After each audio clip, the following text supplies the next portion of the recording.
time for another Ask Me Anything video, and today we're talking about gray rock and what you can do when it doesn't work. So let's get started. Closed captioning provided by Athena Moberg and CPTSDFoundation.org.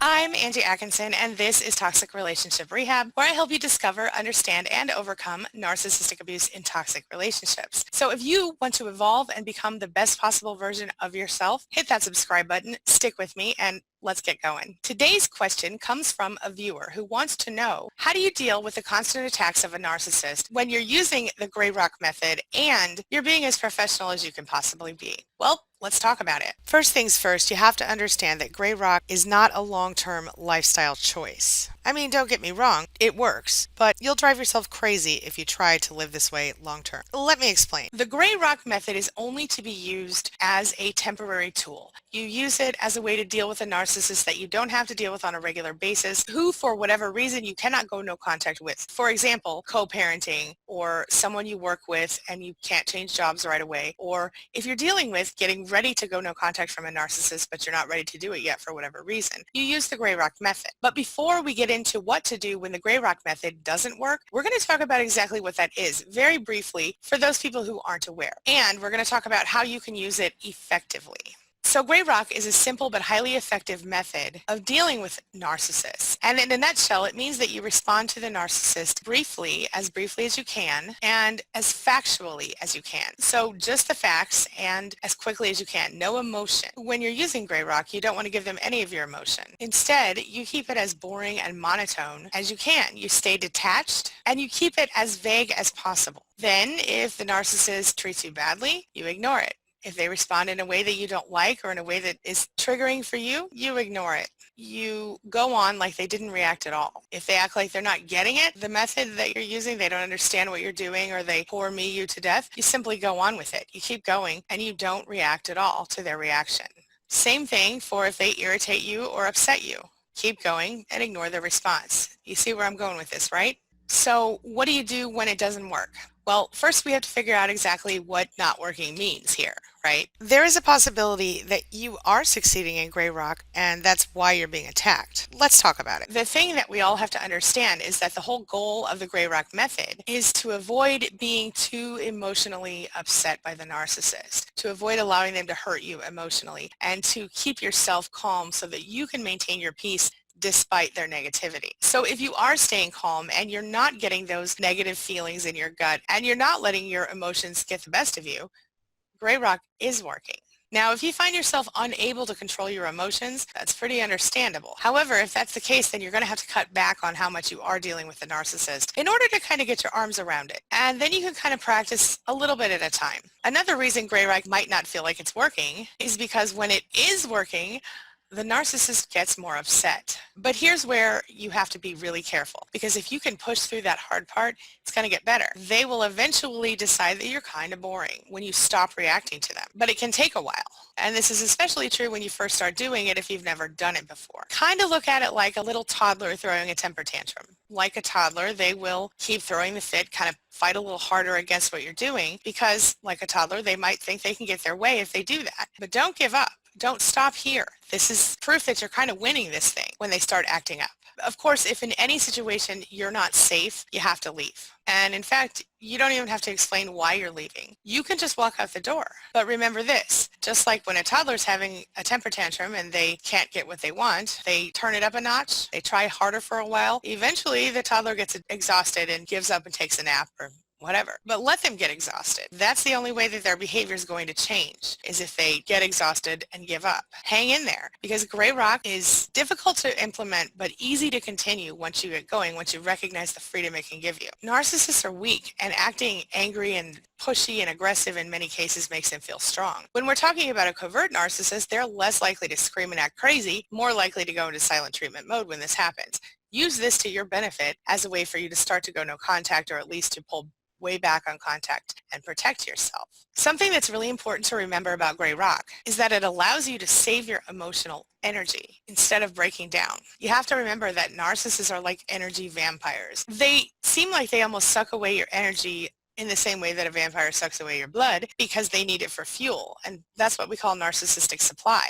You will find yourself feeling less upset when the narcissist tries to engage you if you stick with the gray rock rule. But you might be worried that the person's getting too angry or too upset. Just remember that you can always remove yourself from the situation if necessary, even if just temporarily. Remember too that since gray rock is not designed to help the narcissist, it's designed to help you. At this point, you're worrying about your own protection. You can't be worrying about how the narcissist feels right now.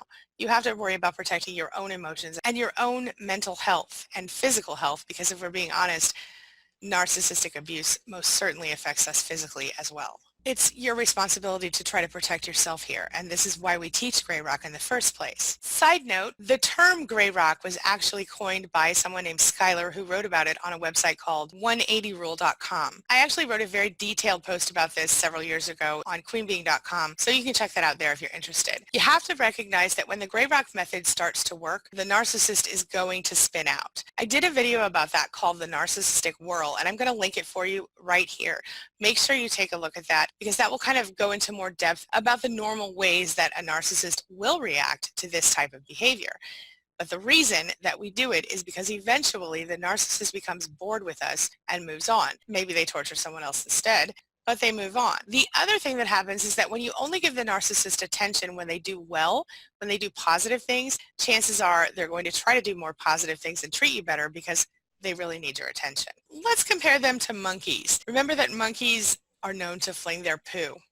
And if you happen to get hit with poo when a monkey's around, it's because you happen to be near the monkey. It's not because of you. And it's the same kind of thing with a narcissist. They fling out their insults and their gaslighting and their manipulation on whoever will listen. But it's not really about that person. It's really about them doing what they do. If you're being guilt-tripped by the narcissist for not showing too much emotion, remember that this is about their own needs not being met. Remember that the cause of any sort of negativity in the relationship is not about you. It's about them and their abusive behavior. When a narcissist tries to run a guilt trip on you for not giving them your emotion or giving them the narcissistic supply that they want, what they're really trying to do is hurt you and sort of unload their own pain. They're sort of using you like an emotional dumpster. Don't let it happen to you. Let them feel their pain. It's no longer your problem. It's no longer your job to resolve that for them. Now it's time for you to take care of yourself. And isn't it about time? Please remember that you deserve to be loved. You deserve to be cherished. You deserve to be treated with love and respect. If you are in a relationship with someone who is not doing that for you, I hope you're making a plan to get out. Don't waste your energy on people who don't deserve it. If you can't get away right away, use the gray rock method. Get really good at it. Even if you have to cry later, don't let the narcissist see your emotions. You don't owe them anything. If you are in a situation where the narcissist is in any way physically abusing you, you don't have time for gray rock. You need to go get some help right away. Make sure you go talk to someone. There's an organization called Safe at Home. Go look them up for your state and see if they can get you out faster. Or go talk to a domestic violence shelter. Do something to get yourself away, even if you have to sleep on someone's couch for a few weeks until you can get on your feet. Don't stay a minute longer than you have to. Remember that you're important and that you're not alone. All right, now this brings me to the question of the day. And the question of the day is, have you struggled to use gray rock with a narcissist? And what do you think it was that was stopping you from succeeding?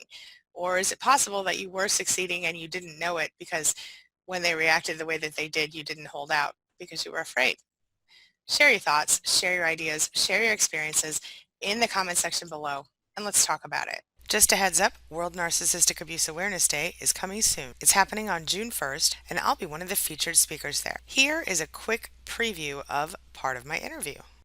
But so often people are like, I had no idea. Because what do we think of, when we think of narcissism? We think of somebody who looks in the mirror too much, or somebody who thinks they're too sexy or whatever. But in reality, you and I both know there are so many people out there that you would never suspect, like the minister or the Girl Scout leader or your husband or your wife, or, because there are so many different types of toxic narcissists. Before I go, I'd like to say a really fast thank you to everyone who subscribes to my channel, watches my videos, likes my videos, shares my videos, comments on my videos. You help me by doing that because you help me to spread the message just a little bit further to survivors who need to hear it.